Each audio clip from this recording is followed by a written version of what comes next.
Welcome back. If you're joining us right now, my name is Moses Wahisi and this is KTN Scoreline.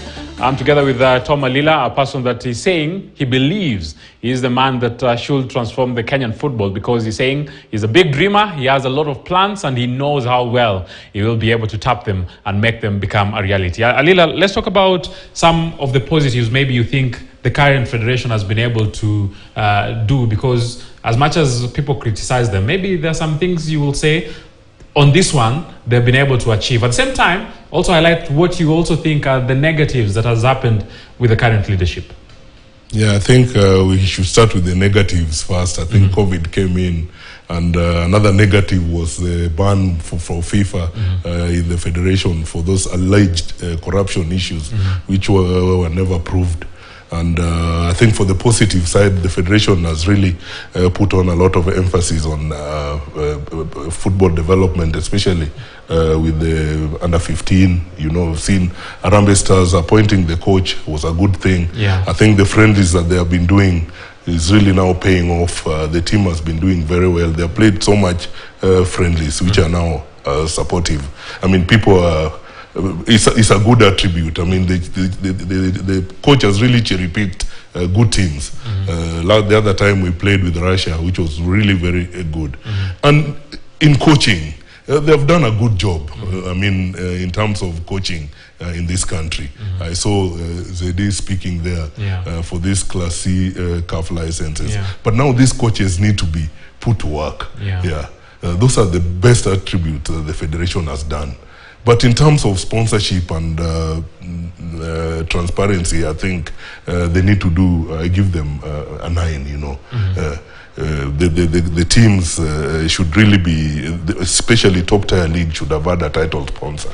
That needs to have taking care of all the teams that participate in top-tier league, which I think with the Azam deal, the way they have penned it now, should be able to sort out this matter.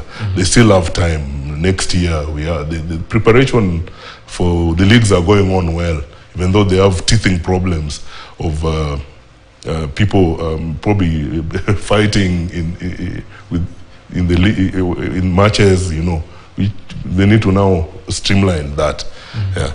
But when I'm elected, if the elections are called, probably sometime there in September, we should be able to do these changes. A new team is coming in. I think there are some other colleagues of mine who have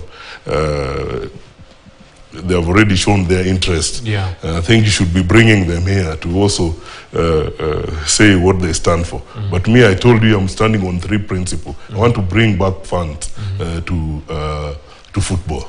You've seen what happens in Tanzania, even when Simba and Yanga are playing, which means that the funds own the teams. And we should do this with the counties. Women football is a very critical issue for me that I'll be running on. And also to change radically the way FKF administrations operate. When elected, we must make sure that the teams that we elected in the committees, they must do their job. FKF really is a regulator. It should not be a one-man show, because the teams that you are elected with should be able to be doing the work that they are supposed to be doing. And the federation just regulates and watch out each and every aspect. And also to have a very good rapport. To make the Sports Act, it's really a big problem. It's actually the elephant in the room. Because even though Sports Act is much superior than FKF Constitution, but FKF Constitution is recognized by FIFA. So those issues must now be streamlined, so that they are not, we don't have these wrangles all the time. The one hand must be knowing what the other hand says.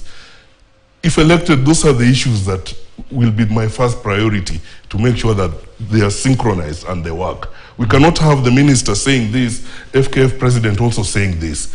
We have seen our colleagues now running around that there is these county associations according to the Sports Act, and it is neither here or there. If you check that section I quoted, 43, it's either or. These county associations must be members of FIFA, FKF. So whatever, even if you run around them, they must be admitted as members of FKF.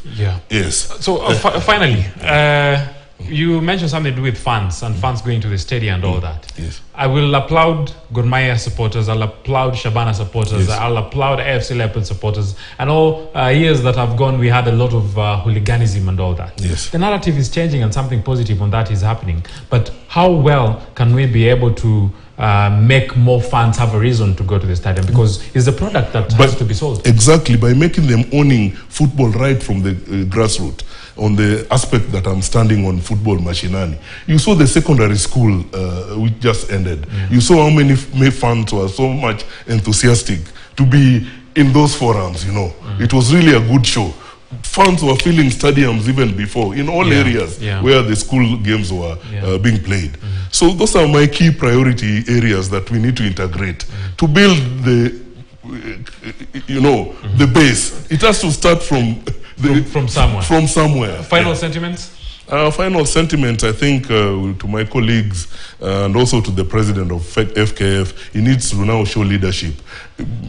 Sticking on this thing of, we should not put that since AFCON is coming in, election should not be done. I think he needs to stick to the rules, and he knows the rules. When the time comes, he should call the AGM in good time so that parameters are put in place for the coming elections next year. Yeah. People who are saying that election will be in February, I think they are wrong. The constitution is really clear about it. And FKF team knows. There's a sitting team in FKF. And they know that their term has come